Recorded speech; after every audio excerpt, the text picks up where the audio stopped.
people are often setting thresholds for themselves of 10%, assuming that 10% is normal. But there's lots of studies by Chris Bishop and the guys that look at in detail at asymmetry, and they'll say like a lot of asymmetry measures in healthy populations, they switch limb all the time. So you look at the magnitude of the asymmetry might be around 10% for a given variable, but it may not be the same leg all the time. But at least what I see in the ACL population is it's always the same leg all the time. So even though we're restoring normal levels of asymmetry, we're not really, because we're not restoring that inherent variability of it switching between legs over time.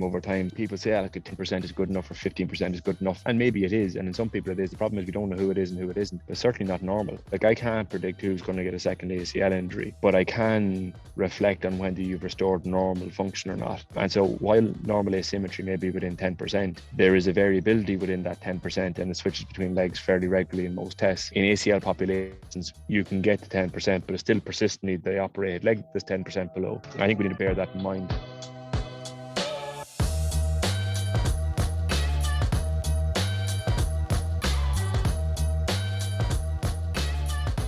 Hey everybody, and welcome back to another edition of the Physiotutors podcast. Today we have with us returning guest Enda King. Enda, as you guys all know already, is the host of our Big Three Tendons course online. He's also a physiotherapist, was formerly at the Sports Surgery Clinic and switched over to Doha at Aspetar. Enda, I'm not going to hang about on the intros. We're just going to dive on in. We're going to talk about ACLs. We're going to talk about biomechanics as it goes into rehabilitation, prehab, where and when it matters. And that for all intents and purposes, just to set some kind of background with it, you do, to say a little bit of research on ACLs would be underselling it a little bit, and also some papers. So can you maybe talk to us a little bit on what it is that goes into the ACL op side of it, and a little bit about where biomechanics may or may not be important, and then we'll talk specifics on ACL rehabilitation and potential prehab for future injury prevention.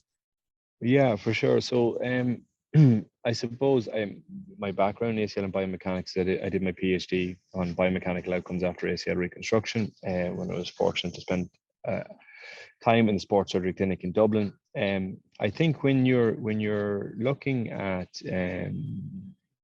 an athlete's pathway, and I'll stick with an athletic population here, an athlete's pathway back after ACL, you're trying to look at what are the buckets you need to consider, for a safe return to play, to minimize re-injury risk and to optimize performance so they get back playing well.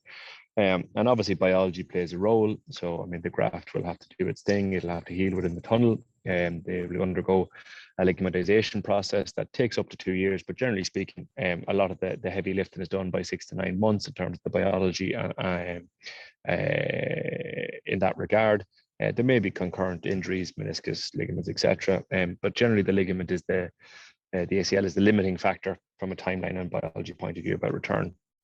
The second thing you're looking for is, have I restored the deficits that have been generated by the initial knee injury and by the subsequent surgery. So when you have a big knee injury like that, you're going to have a huge amount of atrophy, inhibition, probably maladaptive patterns that will develop to protect the knee or as a consequence of those deficits.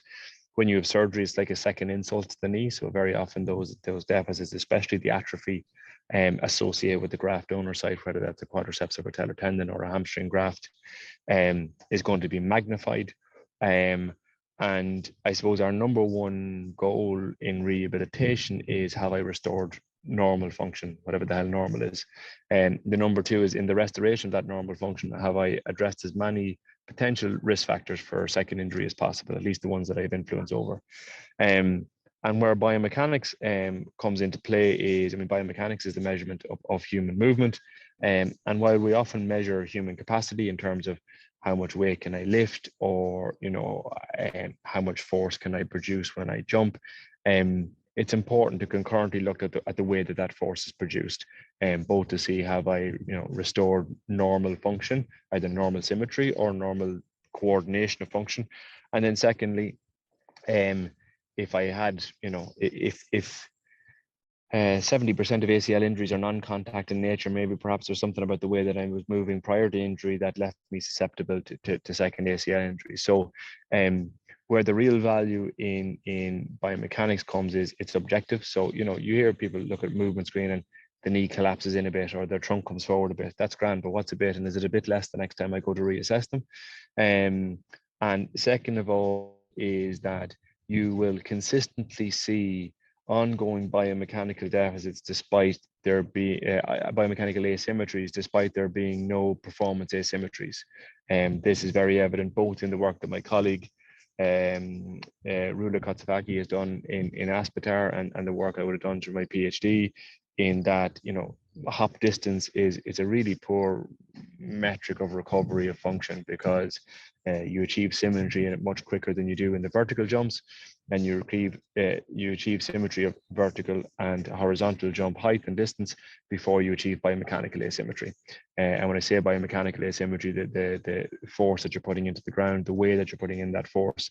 And very often we would have a hip dominant or a hip compensatory strategy after ACL reconstruction because of the insult to the knee and because of quads and hamstring deficits.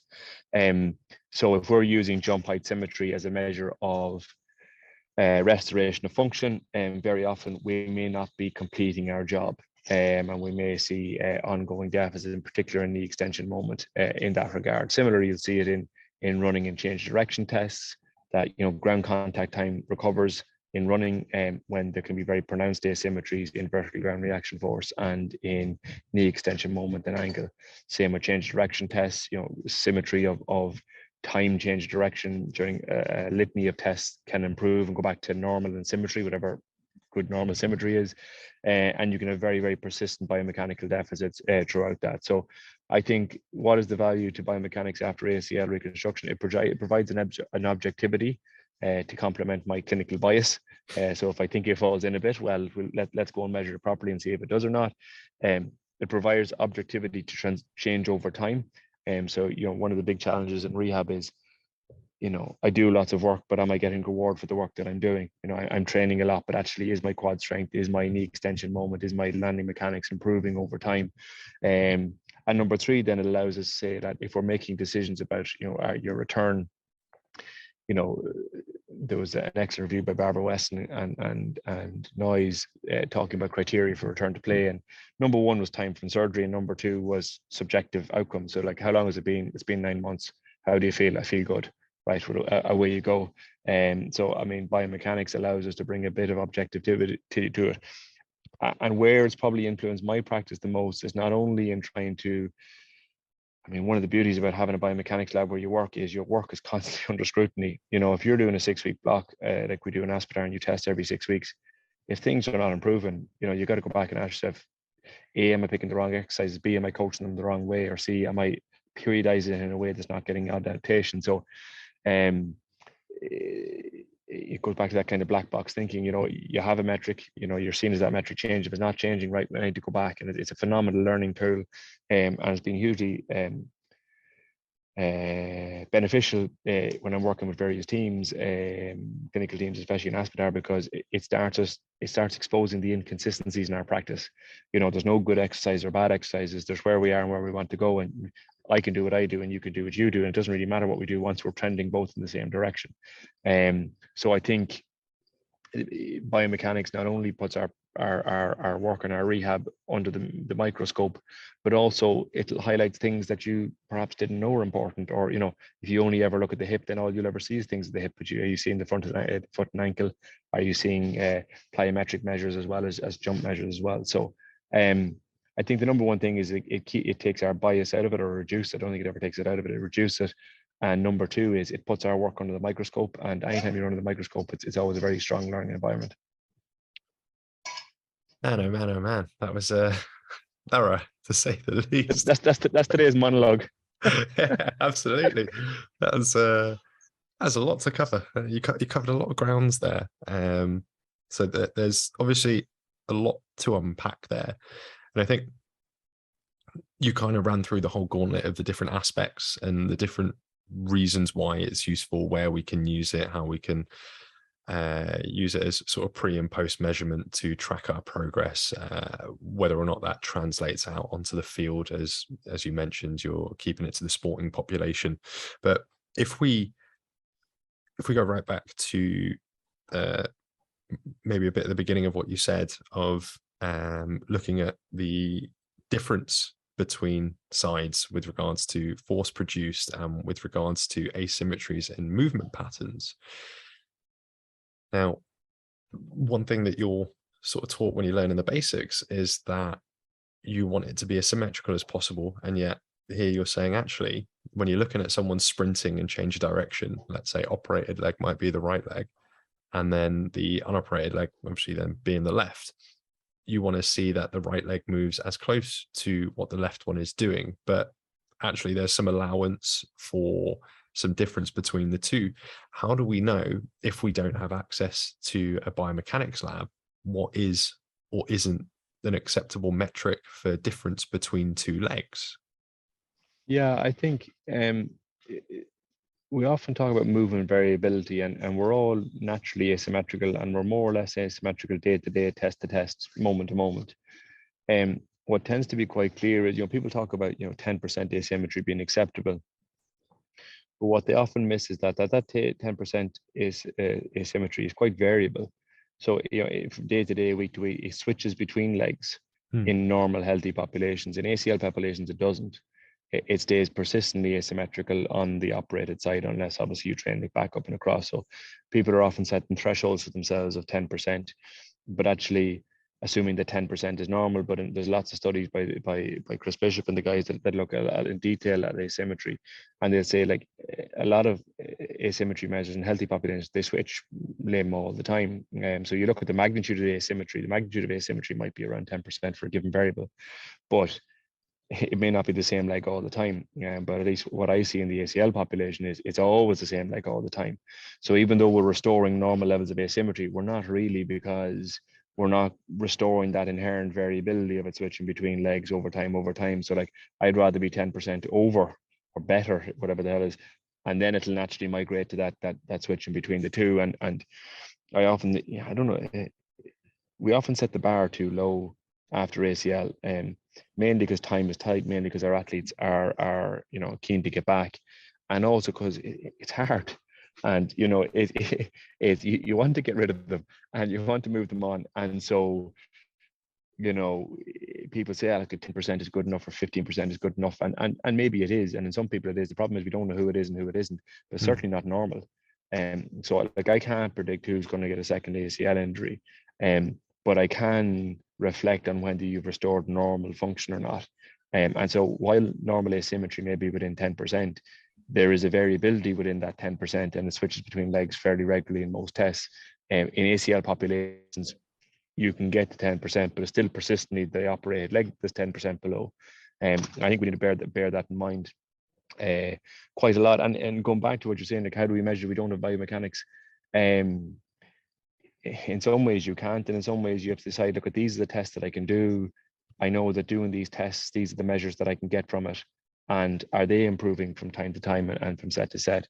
When you're talking about certain tests, certainly the single leg drop jump from a performance point of view is always the last test to recover. And it's hard on the nervous system. It's high load. It's a very difficult test, and at least in clinical practice, you see that if it's doing well and getting back to normal, whatever the hell normal is, a lot of the other tests are already concurrently improving, like my counter movement jump, like my quad strength, etc. So I think when you're picking tests that you can do in the absence of biomechanics, it's just important that there's no bad tests. You just need to know what the limitations of every test are. So like a horizontal test has much higher limitations than a vertical test. A drop jump has higher limitations or less limitations than a counter movement test. So you just understand the test, you take the important information for it, and you move on. Okay. And then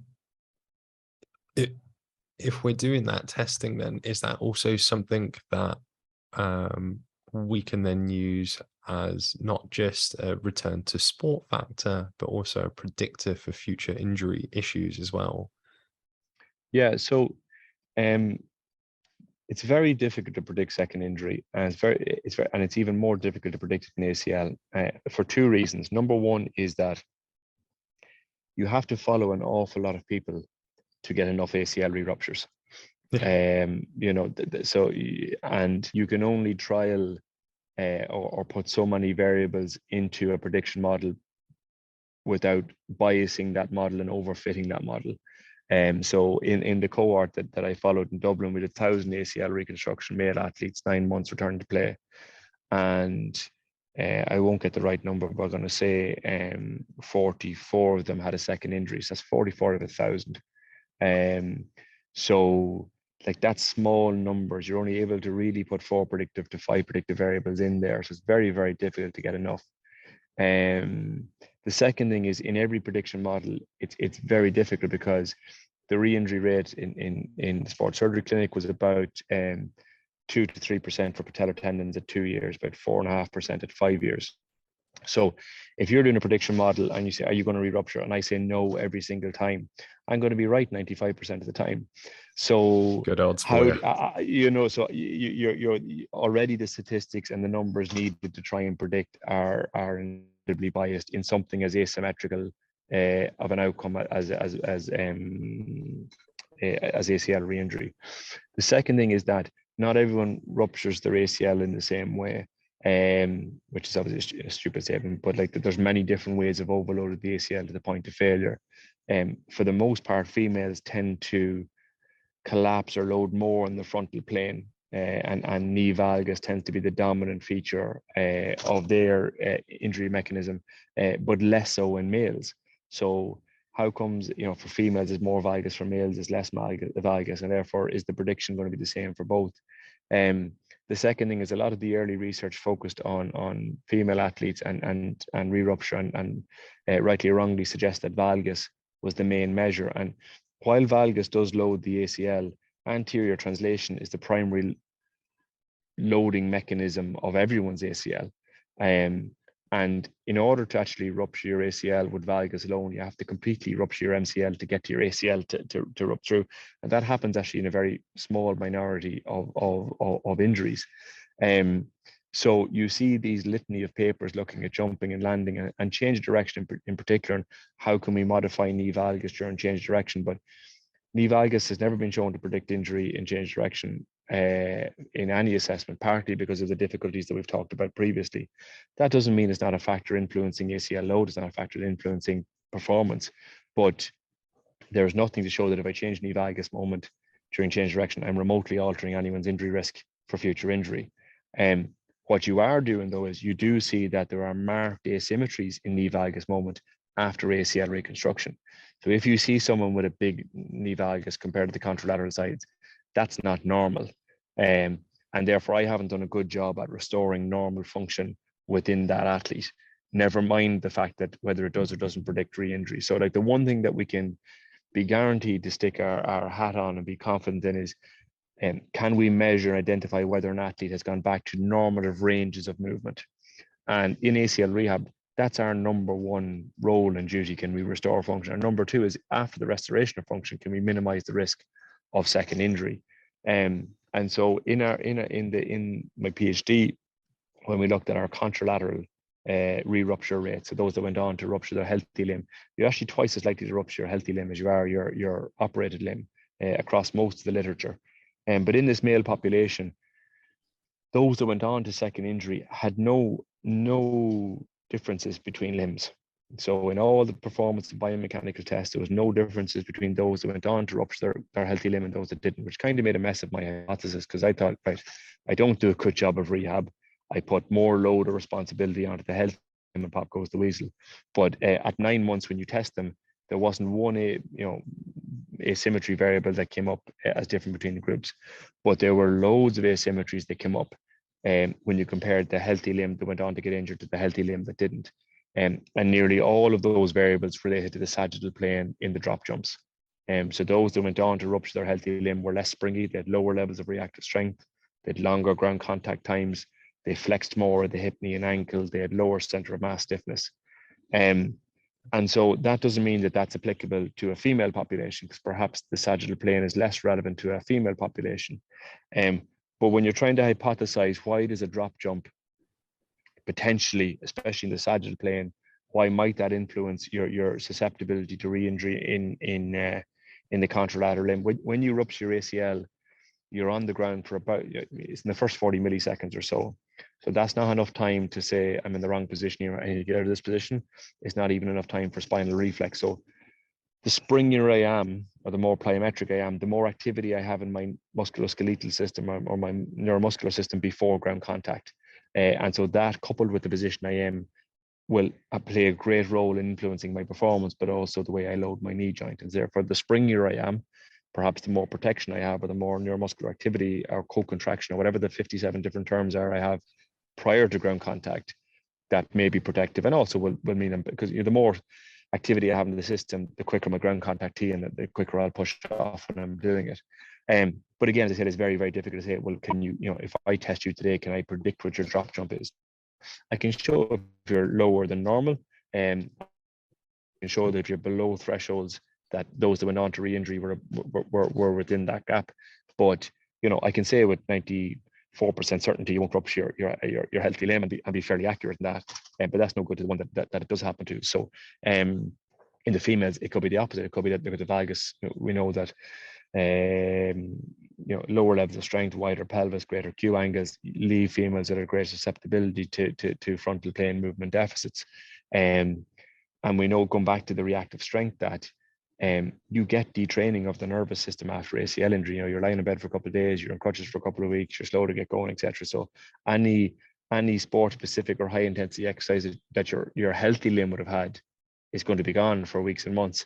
So therefore, it's going to have a natural detraining effect. And how much does that detraining effect influence perhaps your susceptibility to second injury it's impossible to tell, but it's interesting to consider. Absolutely, yeah. I've read a couple of papers that mention that if you're, let's say, right leg ACL injury, if you're then training in the gym, the left side while you're waiting for surgery and all the rest of it, that also decreases the muscle wasting on the injured leg. And it also helps to, what you're saying there, prevent a little bit of that wasting from the non-injured side as well. I suppose with the guys that you've got there in clinic, that's already a lot of what you're doing, keeping them strong and healthy while you're working on the other side at the same time. So that's probably in some form or function already factored into the research that you've got there, even if it's not a measured variable. But going back to something you were talking about there, and coming back to a little bit more of the biomechanics around everything, you mentioned hip, knee, and ankle strategies, and you also mentioned stiffness in the limb. Can you maybe describe to us, one, what is stiffness? How do you mean stiffness in the limb when it comes to jumping, when it comes to absorbing jumps or what have you? And then maybe if we could talk about these hip, knee, and ankle strategies and where they factor into people, both in a healthy leg and also within the injured limb as well, and how that then factors into our rehabilitation, and where we need to be cognizant of what strategies a person is using when they're moving, in order to see what the differences are between injured and non-injured sides. Yeah, stiffness is one of these really confusing terms, because different, people use it regularly and it means different things in different contexts, and then you end up getting confused. So, you have someone who has a stiff landing, but actually for the most part, that's a poor pattern. Someone that's landing quite rigidly, they don't have the capacity to attenuate the load and to control it during that drop. That's different than someone who's quite stiff, as in they're springy and plyometric, and they have a bounce and are able to control and absorb that and transfer that force as quickly as possible, versus my only strategy is to be rigid and braced, and therefore there's a really poor transfer of utilization of the stretch shortening cycle and transfer of energy when we're doing it. So stiffness is generally the rate of change of an angle of a joint. So, the less stiff I am, the more I collapse, for want of a better phrase. The more stiff I am, the more I can resist that deformation of movement. And so people that are stiff in the good sense, as in I'm going to go with springy instead of stiff, they can absorb forces. They have a really short eccentric phase, short ground contact, and then can produce force and transfer that really, really efficiently. Those that are stiff in the bad sense, for want of a better phrase, they can't attenuate that load, so they just lock up and land in a really rigid position, and so they're landing stiffly or bouncing stiffly, but very, very lots of energy lost, because they're not able to use the stretch shortening cycle and use their neuromuscular system to transfer that energy. And so when we're talking about ankle, knee, and hip dominant strategies, we actually don't want dominance at all. We're looking for that controlled flexion across the hip, knee, and ankle concurrently. And, you know, hip dominant and knee dominant strategies, they're just different ways of compensating for an inability to coordinate flexion at the hip, knee, and ankle together. So you'll ask someone to do an overhead squat, and sometimes they, you know, they'll have this big forward trunk flex position, and you ask them to do it with a stick over their head, and next thing they keep their trunk upright, and then the knee dominant position comes out. So both are like two different compensations for an inability to just coordinate flexion at the hip, knee, and ankle together. Post ACL, you tend to see a hip dominant strategy because I haven't the capacity to flex my knee, either because I haven't got the coordination or I haven't got the quadriceps strength back. And so very often I tend to keep my knee locked, stick my ass out, and use hip flexion as a strategy to dissipate load as opposed to coordinating flexion. The alternative, which you see quite regularly after ACL, is I lack that ankle springiness or ankle stiffness. So I'm unable to control ankle dorsiflexion, which means I'm unable to control anterior translation of the tibia, which means it's going to have a knock-on effect on anterior translation and shear on the ACL. So you see people doing skipping drills, and you just see their tibia shoot forward and shoot forward and shoot forward. And that's not bad, but that's definitely loading my patellar tendon, but it's sure as hell loading my ACL as well. And when you go super slow-mo on most of the ACL rupture videos in males, you'll see that really aggressive anterior translation coupled with some component, perhaps the frontal plane, valgus, or rotation. But very, very, very often it's that inability to control that ankle stiffness or coordinate flexion at the hip, knee, and ankle that leads to that aggressive anterior translation. That's not bad, but it may be enough at any given point in time to tip me over the edge. Okay, so then if I'm following it correctly, what we want is good control of the whole kinetic chain, no over-reliance on one particular aspect of it. One of the things that I mentioned maybe before we hit record was, where then does trunk positioning factor into this? Because if we're talking about biomechanics, we're not just all thigh and on the way down. There's also something else going up above that point. And for a vertical drop jump, or for a change of direction, or for the non-contact injuries, for example, our trunk positioning is a factor into this as well, right? How does that factor in, and where in the kinetic chain are we going to see the influence of that? Yeah, so I mean, your trunk and upper limb is up on a third of your body weight, if not more. So like where it sits relative to the hip and relative to the knee joints can have a big impact on how I load my groin for overuse groin injuries, and a big impact on how I load my knee, and a big impact on my performance. You know, if I'm looking to turn left and my center mass is going right, it's very difficult to pivot and step away when I'm doing it. So when you look at again, whether predicting or not, when you're looking at more efficient and less efficient change direction techniques at sharper angles, so 90, 110, 180, I want my center of mass sitting inside my stance leg. So if I'm going left, I want my center mass sitting to the left, because I want to redirect it towards the left-hand side as I step off my right.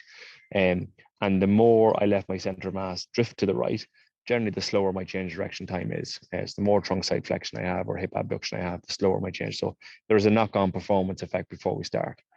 The second thing is the more my center of mass is outside my stance leg, the more hip abduction I would be in, and the more eccentric force they're going to be passing through my anterior groin and pelvis.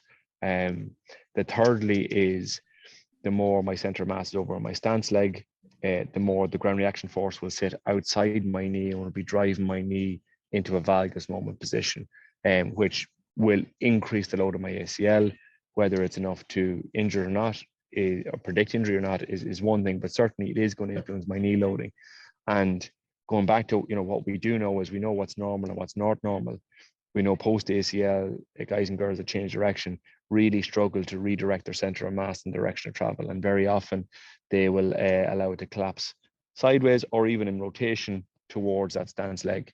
But very often the lean of the trunk is a compensation for deficits at the hip and deficits at the foot and ankle. So it's not, you know, people say my trunk sway, I must do more core work.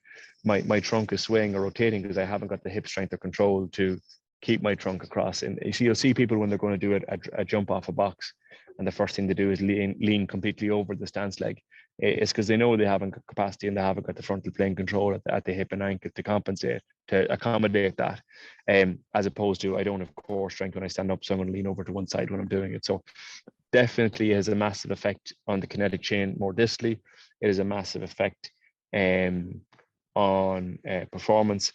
and it's a very persistent deficit post ACL reconstruction, even if change direction time has resolved, and therefore it's something that wants to be chased down fairly aggressively. And then what are some kind of strategies that we could potentially use to address these?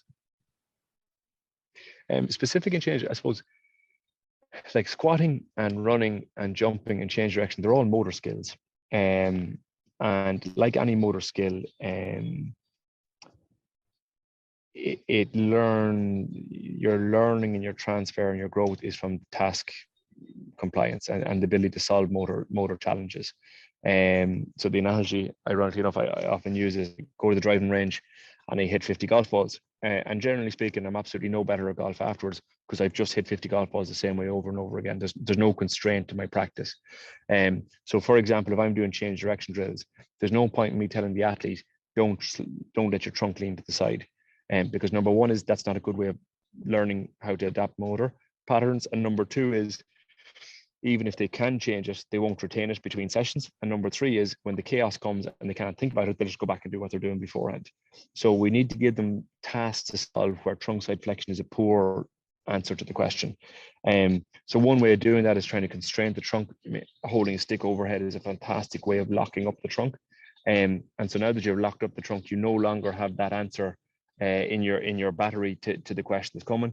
And you have to start using your lower limb and coordinating the lower limb and the frontal plane better. So it's amazing how many people you watch them, hopping across cones and they're leaning and falling and leaning and falling. Get them to hold a stick overhead. So you've taken the trunk and they just start to organize their body really, really quickly, and you get great carryover between sets and between sessions. So the best motor drills are the ones where I'm saying nothing. It's where you give them a motor task and it's a pass-fail task there. They know if they're doing it or not, and the body is incredibly adaptive. But it's adaptive to solving problems and not adaptive to listening to me barking orders all the time. So where you often hear people saying is, I always change direction like that, or you can't change that. It's like me saying, like, I've always, been a terrible golfer. I hope to be a little bit better over time, but it's dependent on the deliberateness of the practice and the coaching and the drills that I get. I can do a lot of change direction drills and look no different, or I can do a couple of similar change direction drills where they're constraints based, where I'm practicing movement rather than doing sets and reps. You can get quite fantastic changes over quite a short period of time. Okay. And you mentioned something there with regards to coaching, and the best drills are the ones where you don't have to say anything at all. And this is maybe a little bit off the biomechanics and the ACL side of things, but I think it's important nevertheless when it comes to coaching and cueing. Now, you mentioned there constraint-based exercises that you give to someone so that the solution comes from within, if we put it like that, rather than you having to say something that the only option would be a more desirable movement pattern. What are the benefits there? And you've already mentioned carryover session to session and also in those high stress moments. What are the benefits, and how can someone modify their practice into, more importantly, how can someone modify their practice into utilizing more of these constraint-based activities? Because I think as we go through university, as we start our physiotherapy careers, and also sometimes when we look at courses as well, it's very much so almost a monkey see, monkey do approach. We're told what to do, how to do it, and then go away and do it. And then we'll figure out the exercise by being told you do X, Y, Z. Yeah, like, I mean, it comes back to you thinking, like, what am I trying to achieve here? And so I'm looking to change someone's motor patterns with some degree of carryover and sustainability, and then hopefully carry those new motor patterns into a more chaotic environment. So how best am I going to do that? The first is I'm going to create a drill which gives an answer to the question. So the stick overhead is a perfect example. So I don't want you to trunk side flex. Well, if I get you doing push-off drills with the stick over your head, that's going to take one answer out, and therefore you'll have to come up with a different answer, and that you'll get greater change in that. Number two is the cues that I give, so the language that I use. So there's lots of research talking about external cues. So when you're getting someone to push off more, it's important that you cue or coach the distance to cover. So rather than sort of saying, squeeze your ass more or straighten your knee more or whatever else, put cones in front of them and get them to see how many cones can they cover every step they take. So you're giving an external cue of distance covered more so than something else. And the third thing is variety and variability. That when someone has a pattern, you could take this for landing as an example. So you're looking to work on their landing mechanics. So you get them to do some landings, and once they've good land, you do forwards, backwards, sideways, eyes open, eyes closed, water bag, etc., all within the one session. So number one is I've given them a drill. Number two is I've given some external cue. So I want you to land quick and quiet. I'm not telling you to flex your knee or whatever else. You'll come up with the strategy to resolve it. And number three is I can get you, if you're very poor at it, I can get you doing just the same kind of one until we get it. If you're getting better, I can alternate between one or two. And if you're really good at it, I can start to bring some chaos and perturbation in to see how sticky is that pattern when you're doing it. And so you have three very, very powerful tools to manipulate a session to try and get, as I said, going back to the value of having a biomechanics lab. It's not about doing stuff. It's about how different do I look towards my intended goal every 4 or 6 weeks. And therefore you find quite quickly that giving orders and saying squeeze your glutes or do this, it's not a very effective way of getting change, and definitely not an effective way of getting carryover over time. Okay. And you mentioned the perturbations as well. Now, how would that influence the motor patterns if we're trying to get quiet, clean movements? If we're adding in then a water bag, that movement's not going to be so quiet. So how do those two things marry up then? Yeah, you're looking for as the saying is, repetition without repetition. So how can I get you to do the same thing over and over again, but it not be the same thing over and over again? And so the beauty about water bags is they give that little bit of perturbation, instability, that I'm still asking you to execute the same task, but because you're getting pulled and pushed a little bit in different directions all the time, you're having to come up with a slightly different answer to the question all the time, even though it's the same question. And it's that inherent variability or subtle variability to the question you're asking that gets greater entrenchment of the pattern and gets greater carryover and consistency between sessions. So the water bag needs to be used appropriately. So I mean, if you're all over the place doing the task, adding a water bag isn't going to, but you're looking. They talk about being, doing a repetition properly 5 out of 8 reps. So if I'm doing it well 70% of the time, then it's probably time. If I'm doing it well 100% of the time, it's probably too easy. If I'm doing it well 50 to 30% of the time, it's probably too hard. So you're looking for that, happy middle. Call it the dirty zone. Exactly, where I don't like this exercise. It's just I'm not very good at it. I can do it, but I'm not very good at it. And it's in that discomfort is where the growth and the learning comes, whether you're, practicing a motor skill like serving a tennis ball, or whether you're practicing landing after ACL.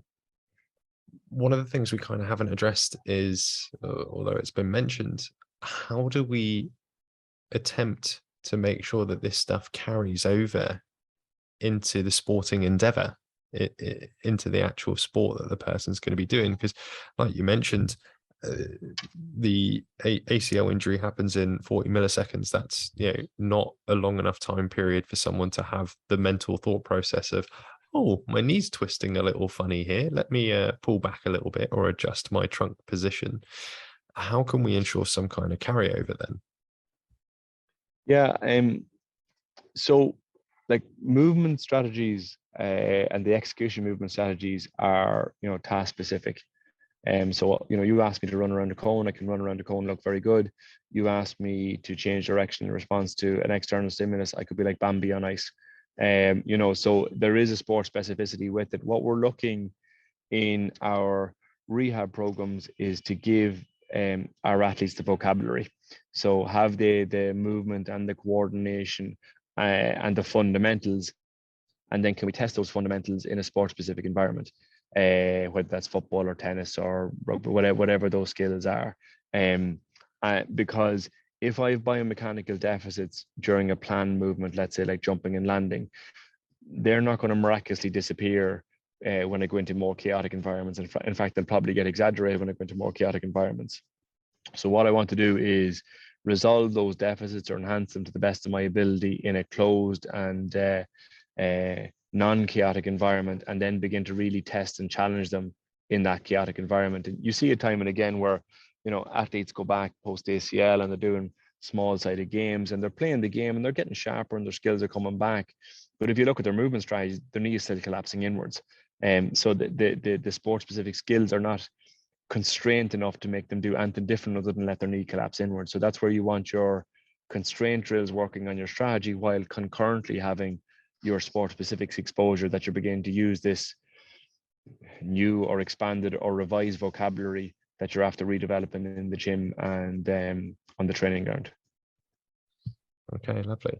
I think that's a nice point to wrap it up with, that the way that we attempt to ensure that there's some kind of carryover into the long term, into the sporting endeavor. And do you ever offer advice for your athletes on what to do for the long term in terms of any particular strength or movement pattern based work or anything like that?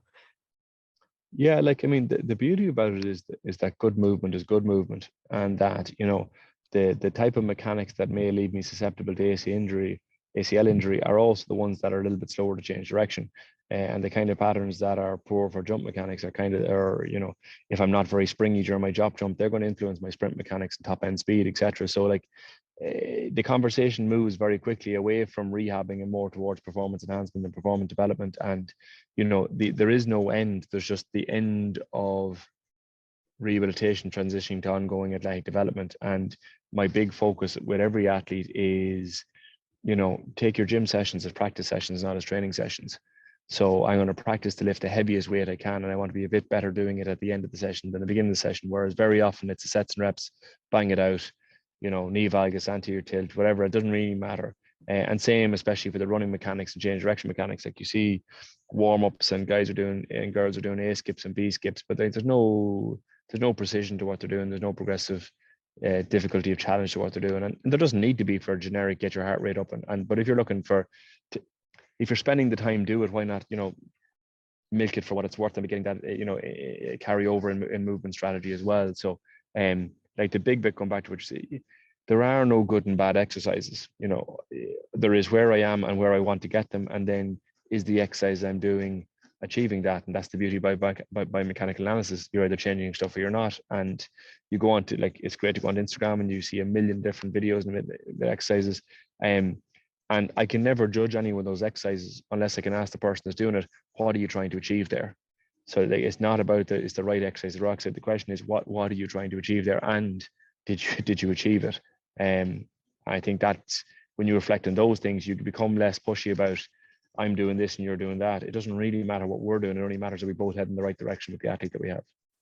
That is a beautiful, beautiful statement to finish up on. And I'm sorry I have to, talk over the top to finish up there. That's very profound. I really, that's I think that's big food for thought for people as well, right? The exercise, good or bad, it's more so what's the end goal and does it reach it? Like what you said right at the beginning between yourself and your colleague as well, different methods to come to the same end goal. When I think about the two mentors that I had here, one of them was very much sort of meat and two veg as how he went about his rehabilitation for his patients, strength program, this part, and the programming of the whole program when he went to the plyometrics, when he went to this, that, and the rest of it. And the other one was, what's the fancy thing that's out at the moment that's doing the rounds, and would apply that. And at the end of the year of rehabilitation, or the 10 to 12 month mark, when they'd go for the measuring, you know, we're all working in the same clinic. The patients would be there, the ones that are on under one mentor, the ones that are under the other, and they all had the same fantastic outcomes. And yeah, it really rang true and made me reflect on that immediately. So thank you very much for that. Any last little tidbits you want to leave the listeners with other than that one?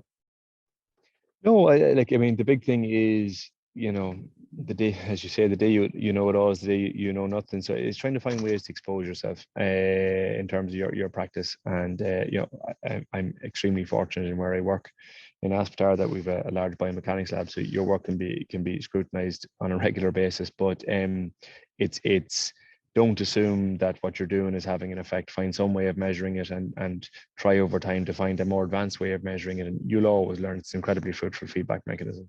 Ah, beautiful. Thank you. Appreciate your time, Enda. How can people follow you or find out more about what you're doing? Yeah, I'm passively on social media as Enda_King on Twitter and Instagram. And I have a website where I try and just put up any resource and research we've done just so it's there and people can access it, which is enda-king.com. So you'll be able to contact me through that if you have any questions. And obviously there's a small course on Physiotutors where many of these theories have tried to be applied to kind of, I mean, that's why we took all the muscle and tendon injuries together, was because, does it really matter if it's a calf or a hamstring or a patellar tendon? Principally we're looking to take them where they are and put them back in a good place. So it should be the same regardless. I can attest to that course as well. I've used a lot of it in my practice as well. So I'm not just saying that. No, thank you very much. Appreciate your time. Always good to chat. Speak to you soon. Speak to you soon. Well, ladies and gents, thanks again for listening in, and we'll catch you next time.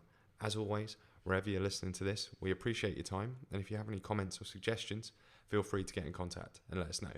Until next time, peace.